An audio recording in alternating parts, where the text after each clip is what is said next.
Eu convidaria você a fazer a gentileza de abrir a sua Bíblia no livro de Êxodo, no capítulo de número 20.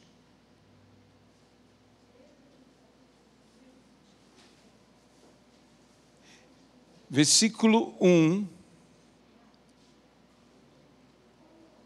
a versículo de número 6.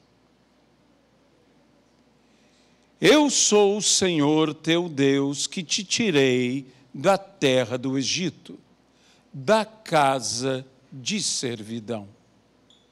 Não terás outros deuses diante de mim. Não farás para ti imagem de escultura, nem semelhança alguma do que há em cima nos céus, nem embaixo na terra, nem nas águas, nem debaixo da terra. Não as adorarás, nem lhes darás culto, porque eu sou o Senhor teu Deus, Deus zeloso, que visito a iniquidade dos pais nos filhos até a 3ª e 4ª geração daqueles que me aborrecem. E faço misericórdia até 1000 gerações daqueles que me amam e guardam os meus mandamentos. Não farás para ti imagem. Que Deus abençoe a sua palavra em nossas vidas. Esse texto que encontramos naquele que é chamado Decálogo, os 10 mandamentos, o centro do que é a lei do Senhor para as nossas vidas, condena veementemente a idolatria, de não adorarmos, de não cultuarmos estas imagens. Então, a idolatria aqui é condenada. Dizem alguns estudiosos da língua hebraica que essa preposição para, não farás para si imagem, também pode ser traduzida, sem macular o sentido do texto, pela preposição de, aonde teríamos, portanto, a seguinte expressão: não apenas não farás para si imagem, mas não farás de si imagem. E prostrado a adorarás ou cultuarás. Isso nos traz uma amplitude, uma maneira mais ampla de entender esse texto. Esse texto não está falando apenas da nossa idolatria em relação a outros ou outras coisas, a outras imagens, mas também não farás de si uma imagem e a adorarás e a cultuarás. O que é isto? É o que eu posso chamar da auto-idolatria. Uma das coisas mais perigosas em nossa vida é a auto-idolatria. Idolatria é tudo aquilo que toma o lugar de Deus. E quando eu vivencio uma auto-idolatria, eu me ponho no lugar de Deus e me auto-adoro, me auto-cultuo.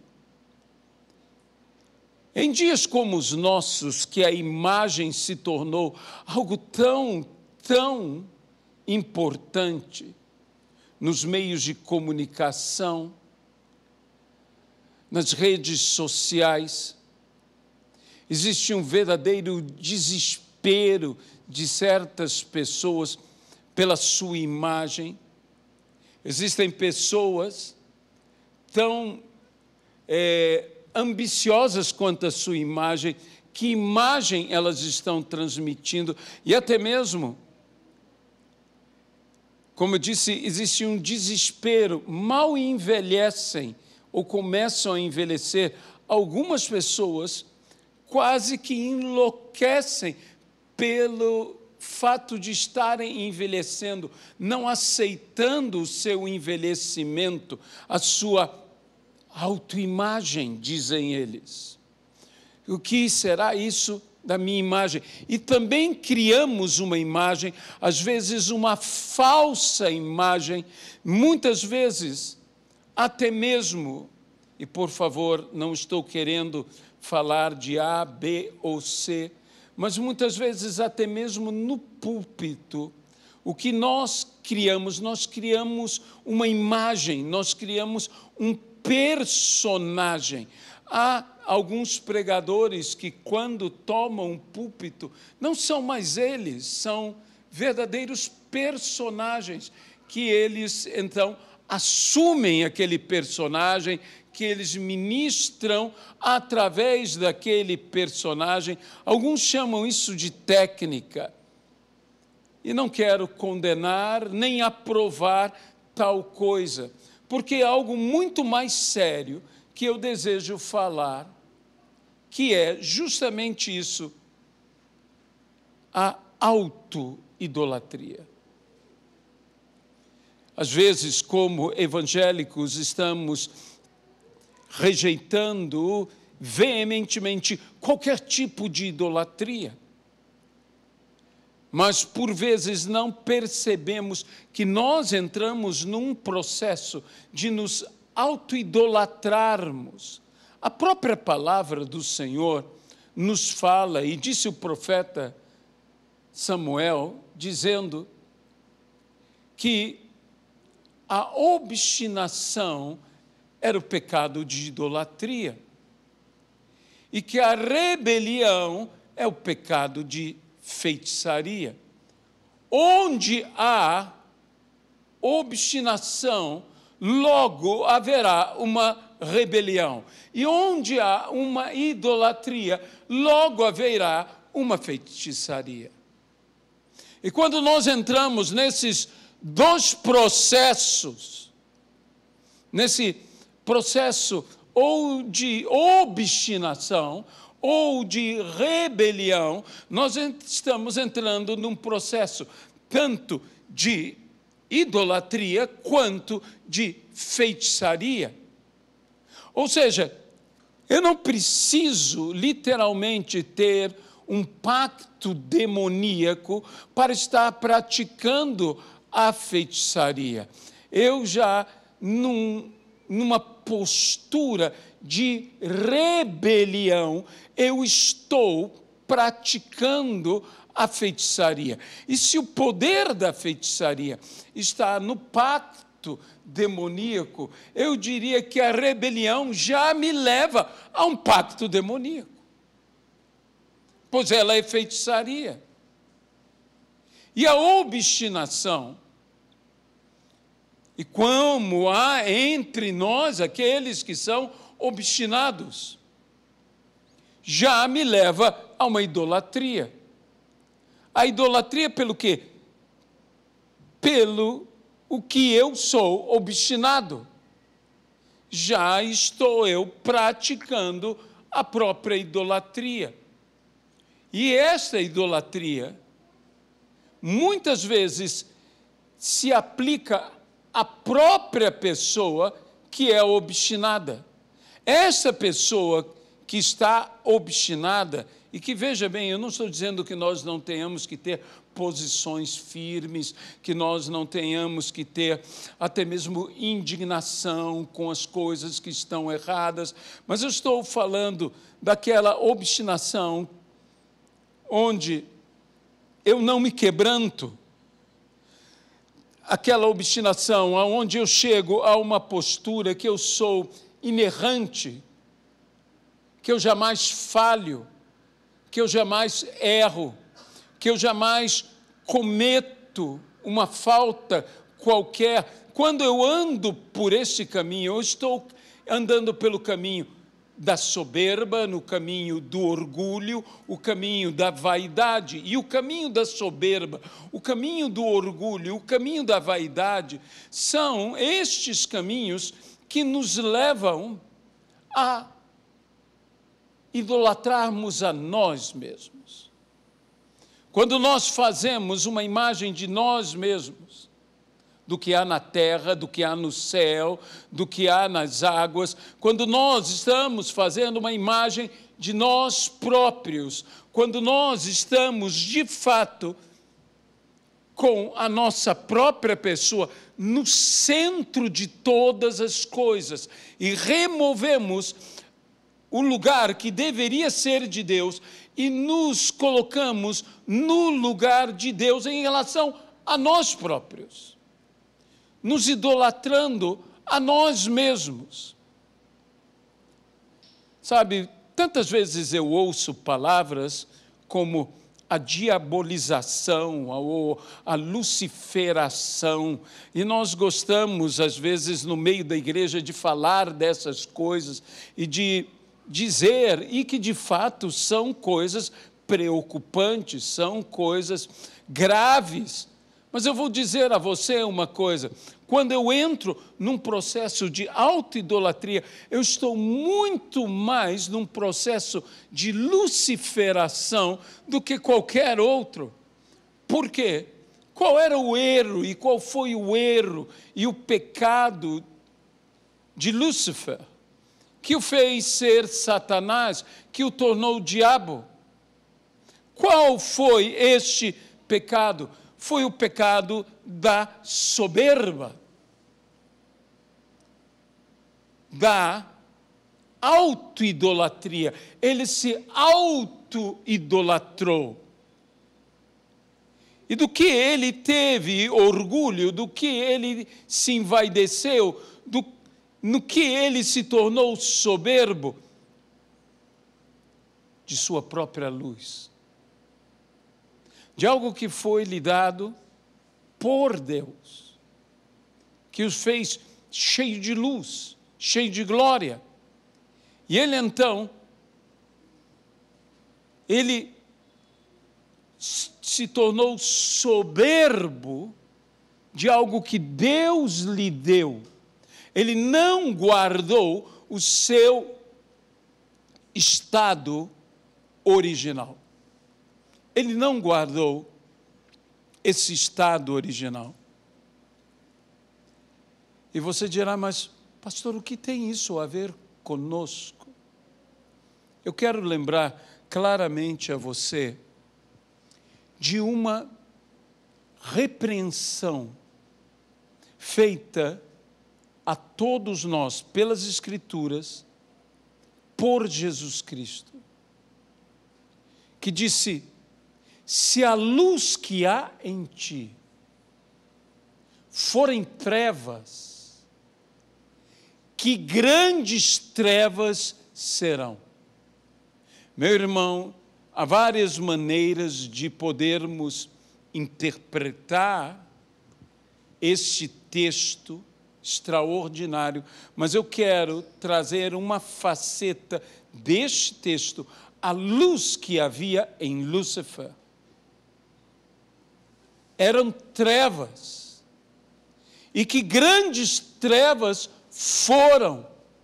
Por quê? Por sua soberba, por sua arrogância, por sua altivez. Se Deus não poupou a anjos, a Bíblia diz que não guardaram o seu estado original, também não nos poupará. E nós devemos ter um cuidado com essas coisas, o cuidado com a autoidolatria. A autoidolatria que nos leva, através desse processo, a uma arrogância, a uma altivez, a uma vaidade, acima de tudo, a uma soberba. Sempre me chama a atenção na parábola do fariseu e do publicano, a forma como o fariseu ora, pois a Bíblia diz, orava de si, para si, dizendo. Sua oração toda foi centrada em quem ele era. Deus, eu te dou graças, porque eu não sou como os outros homens. Eu jejuo, eu dou o dízimo. Ele começou a citar diante de Deus todas as suas virtudes, todas as suas justiças, e que nós sabemos que as nossas justiças diante do Senhor não passam de um trapo de imundície. Mas ele orava de si para si mesmo. Quem ora era de se esperar que orasse de si para Deus, de modo que ele orava de si para si. Quem era o alvo de sua oração? Quem era o alvo do seu culto? Quem era o alvo de sua idolatria? Era uma auto-idolatria. Ele se auto-idolatrava. Ele falou a Deus, mas as suas orações não chegaram a Deus, porque ele falou de si para si. O seu Deus se tornou ele mesmo. Suas virtudes alimentaram seu orgulho, sua vaidade, sua soberba. E, meus irmãos, é por isso que a Bíblia diz, não seja demasiadamente justo, para que não venha se tornar soberbo. O que a Bíblia está querendo dizer? Que eu não tenho que ser santo? Ora, Jesus disse, sede santos. Foi o Senhor que falou que nós deveríamos ser santos. Por quê? Porque o nosso Pai é santo. Nós devemos buscar santidade. A Bíblia também nos diz para sermos perfeitos, como Deus é perfeito. Nós devemos estar em busca dessa perfeição. Mas por que a Bíblia diz, não seja demasiadamente justo? Ou será que a Bíblia está querendo dizer que eu ser um pouco injusto, isso é bom? De forma alguma. Não seja demasiadamente justo aos seus próprios olhos. Não se auto-idolatre. Não entre pelo caminho de Lúcifer. Não tenha vaidade de sua glória ou de sua virtude. Ao contrário, tenhamos um coração quebrantado e um espírito contrito, que é de grande valor diante do Senhor. Venhamos a entender que todos nós somos pecadores, mesmo que salvos, libertos, mas somos pecadores. E pela graça de Deus, e não pela nossa virtude, mas pela graça de Deus, somos salvos. Isso mediante a fé em Jesus Cristo, nosso Senhor e nosso Salvador. Nós precisamos entender, como diz a palavra, se dissermos que não cometemos pecado, somos mentirosos. E a graça de Deus não está operando em nossas vidas. Por quê? porque temos que reconhecer o nosso estado. Nós somos pecadores, salvos sim, mas pecadores sim.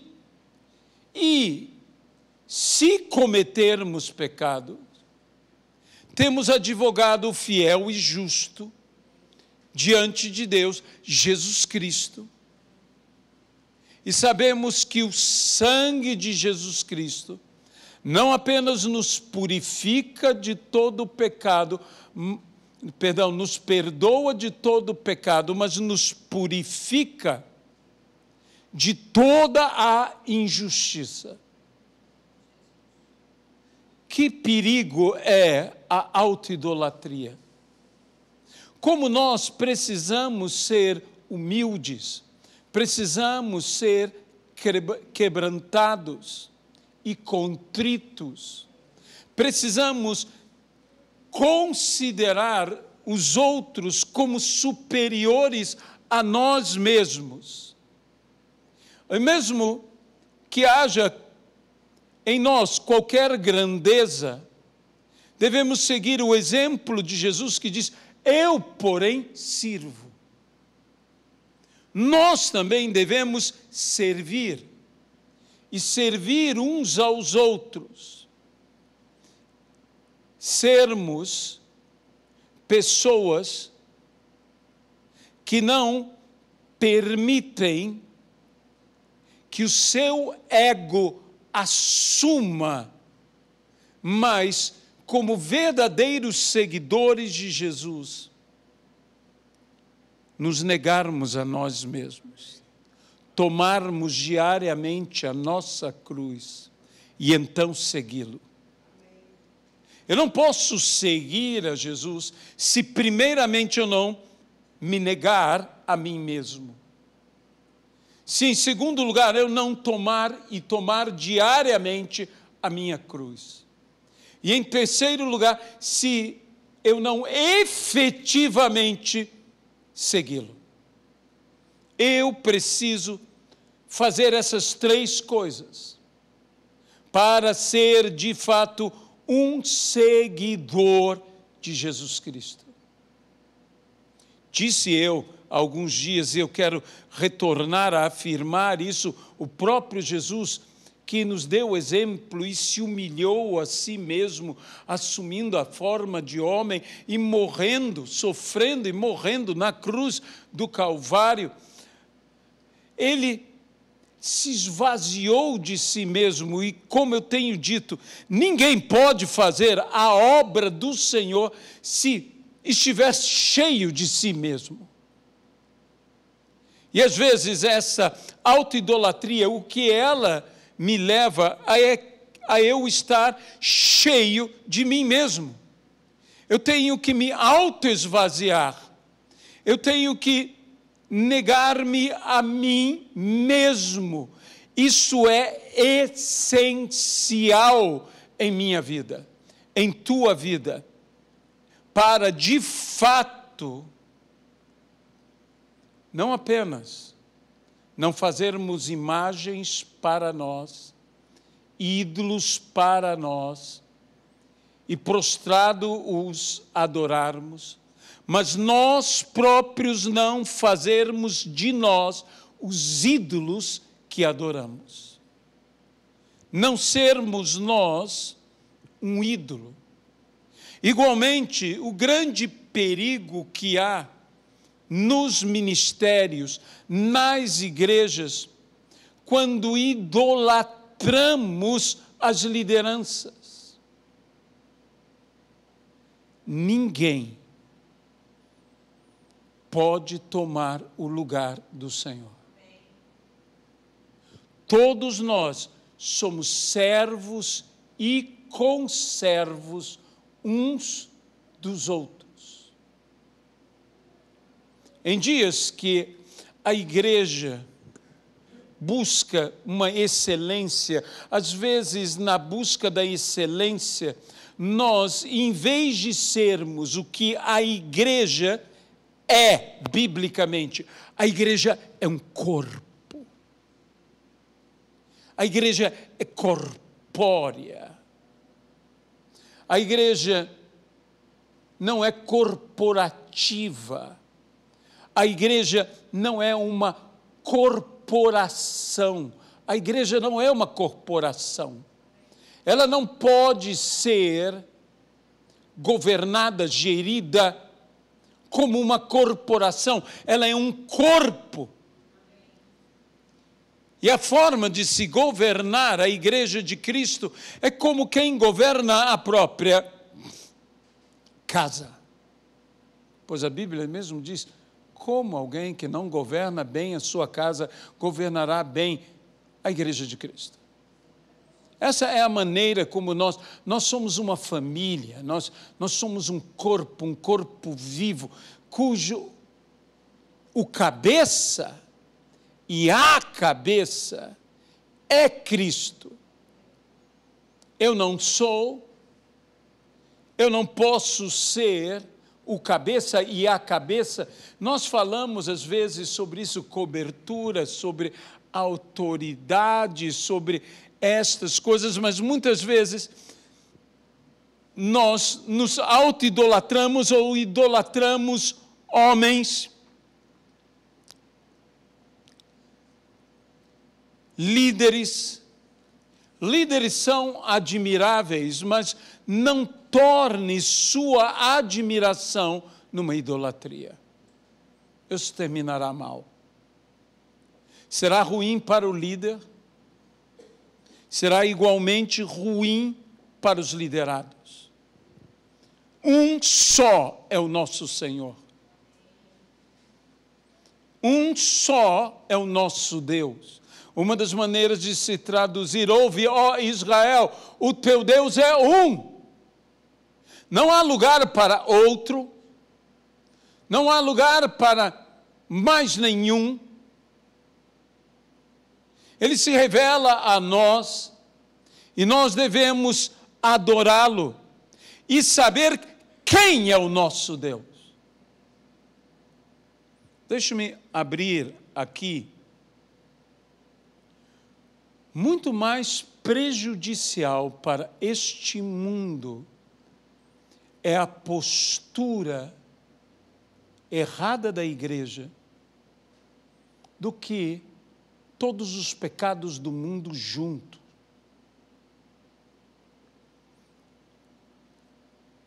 Eu sei e não quero dizer que não há ação demoníaca em muitas coisas que acontecem. Mas deixe-me dizer uma coisa a você. Eu ainda creio mais na eficácia do Deus de Elias do que na eficácia do Deus dos profetas de Baal. Eles gritaram, eles se mutilaram, eles fizeram de tudo, e Baal não pôde atender a nada, porque Deus estava comprometido com Elias, que mandaria fogo dos céus e depois chuva sobre a terra. Meus irmãos, ó Igreja de Cristo, não creia no poder de Baal. Eu não estou dizendo que não há poder nas trevas, mas eu estou querendo dizer que não importando quão grande poder haja nas trevas, é poder nenhum diante de todo o poder do onipotente Deus a quem servimos. É isso que eu estou querendo dizer. Nós sabemos que a nossa guerra não é contra sangue, nem contra carne, contra principados e potestades, contra poderes dominadores desse mundo tenebroso, contra as forças espirituais do mal nas regiões celestes, mas eu gostaria de dizer a você que há uma carne e há um sangue, sim, que eu tenho que enfrentar, que é a minha carne, que sou eu mesmo. Paulo diz: eu reduzo o meu corpo ao pó, para que, tendo pregado o Evangelho, não venha eu mesmo a ser desqualificado. Há uma luta minha contra a minha má inclinação, contra a minha carne, contra o pecado. Desaventurado homem que sou, quem me livrará do corpo desta corrupção? Eu sei que em mim habita o mal. Calvino certa vez disse: tudo que você vê de bem em mim procede dele, é dele, pertence a ele, a Jesus. Mas tudo que você vê em mim de mal é meu mesmo. Me pertence a mim mesmo.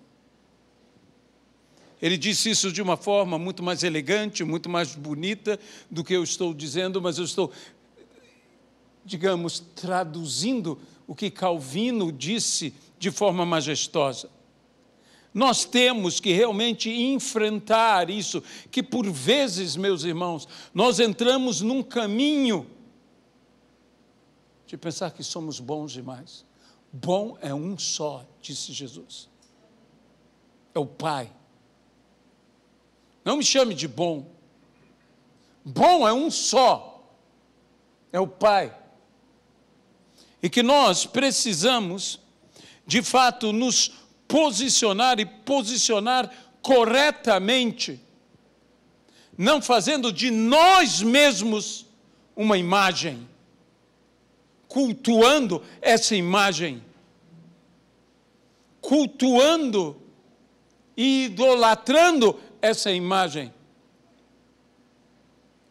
Sabe, o problema, o grande perigo hoje nas nossas igrejas é que muitas das nossas lideranças, e mais uma vez eu abro aqui um parênteses, não estou apontando o dedo para ninguém, estou fazendo inclusive uma autorreflexão, e eu espero que você faça isso também com você, é que nós estamos fazendo um culto à imagem. Nós estamos fazendo um culto a uma imagem. E nós fazemos esse culto à imagem do líder, o culto à imagem da denominação ou do ministério da igreja. E nós queremos que seja a melhor igreja, o melhor líder, o melhor pregador, o melhor ministrador, o melhor ministro de louvor, e fazemos essas coisas e nós nos desviamos. Olha, saiba do seguinte: toda a honra, toda a glória, todo o louvor é por Ele, é para Ele, são todas as coisas, glória, pois, a Ele eternamente. Amém. Tudo procede dEle, tudo é sustentado por Ele, tudo é para a glória dEle. Nós fomos criados para a glória de Deus, e então nós precisamos entender que precisamos ser humildes de espírito. A pior coisa que podemos fazer em nossas vidas é sermos orgulhosos de espírito. Essa palavra humilde pode ser traduzida pela palavra pobre, e que na nossa língua pobre de espírito tem uma ideia muito pejorativa, mas está falando daquele que necessita. Há muita gente que crê que é rico de espírito e que então não necessita.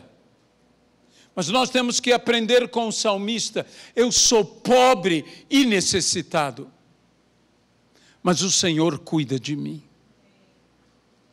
O Senhor cuida de mim. Nós precisamos rejeitar todo e qualquer orgulho espiritual, e quebrantados e compungidos, reconhecer os nossos pecados. Meus irmãos, eu tenho pensado numa das coisas que a igreja tem se esquecido. A igreja tem se esquecido de confessar pecados. Nós precisamos confessar pecados. Se confessarmos pecados, Ele é fiel e justo para nos perdoar os pecados e nos purificar de toda injustiça. Eu não quero esperar o juízo final. Se é o juízo final, onde esse realmente é a Suprema Corte e acima disso não há qualquer apelo, não há qualquer forma. Eu quero, enquanto há tempo, me apresentar diante do juiz. Enquanto há momento para eu ser restaurado, ser transformado, eu quero reconhecer os meus erros, eu quero reconhecer os meus pecados, eu quero entrar num processo de santificação, de consagração. Isso é ser humilde de espírito. Eu quero entrar na presença do Senhor e reconhecer todas as minhas falhas, todos os meus erros, todas as minhas faltas. Eu quero, enquanto há tempo, buscai ao Senhor, enquanto se pode achar. Eu quero buscá-lo. Assim como eu quero ir na presença do Senhor, entrar na corte do Rei dos Reis e do Senhor dos Senhores, porque o véu foi rasgado, porque o caminho foi aberto, porque eu posso entrar na sua presença confiado no sacrifício de Cristo, no derramar do sangue carmesim de Jesus Cristo. Eu quero dizer, julga minha causa. Há tantas causas, você não tem causas que quer que Deus julgue, que Deus tome a tua defesa. Talvez uma enfermidade, talvez problemas familiares, talvez problemas de foro íntimo que só você e Deus sabem. Talvez problemas econômicos, financeiros, dívidas. E que nós precisamos nos apresentar, entrar nessa sala. Isso é um direito a nós adquirido, não pela nossa virtude. Eu sou pobre, eu sou necessitado, mas o Senhor cuida de mim. E eu entro confiado na virtude de Cristo, confiado no sacrifício de Cristo. Quero entrar na sua presença para ser julgado, quero entrar na sua presença para mudar, para me arrepender, para acertar-me com Ele, como a Bíblia diz, vinde, pois, e confabulemos. Vamos chegar a uma concordância com Deus. Vamos falar com o Senhor, vamos ser convencidos por Ele. Mas se você acha que você está muito bem, se você acha que você é perfeito, que você é inerrante, que você é infalível, você nunca vai pedir perdão. E você só poderá crescer, e com isso eu termino, nesse amor. Porque qual de nós que ama o Senhor, que não deseja amar mais ao Senhor?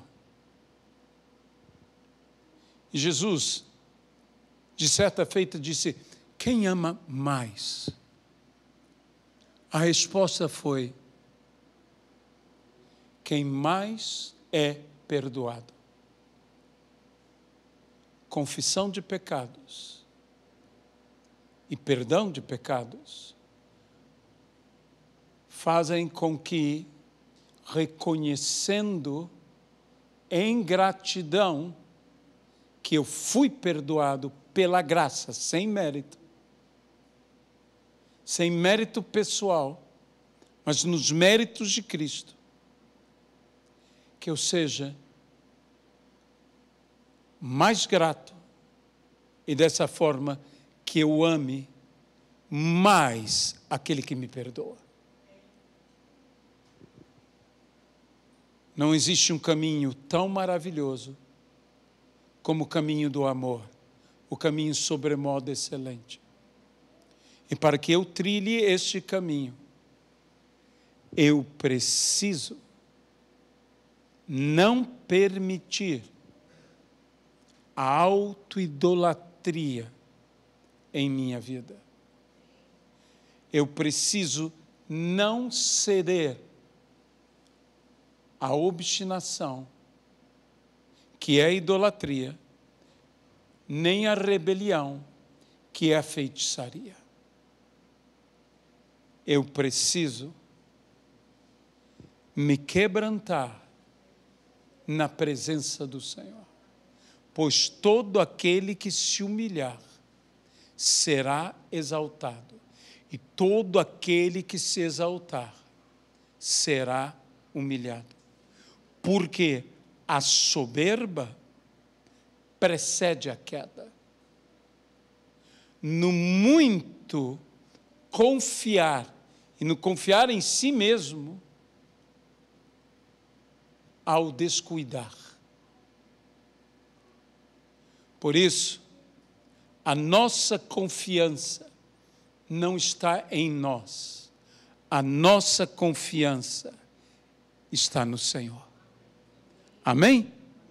Senhor, nós nos entregamos em Tuas mãos e pedimos as Tuas bênçãos. Senhor, livra-nos do caminho de uma auto-idolatria, no caminho da arrogância, da soberba. Livra-nos para que a luz que há em nós não sejam trevas. Livra-nos. E eis aqui, Senhor, a nossa vida. E usamos as palavras do salmista. Eu sou pobre e necessitado, mas o Senhor cuida de mim. No nome de Jesus Cristo. Amém e amém. Que Deus os abençoe. Até a nossa próxima reunião, se assim Deus nos permitir. Que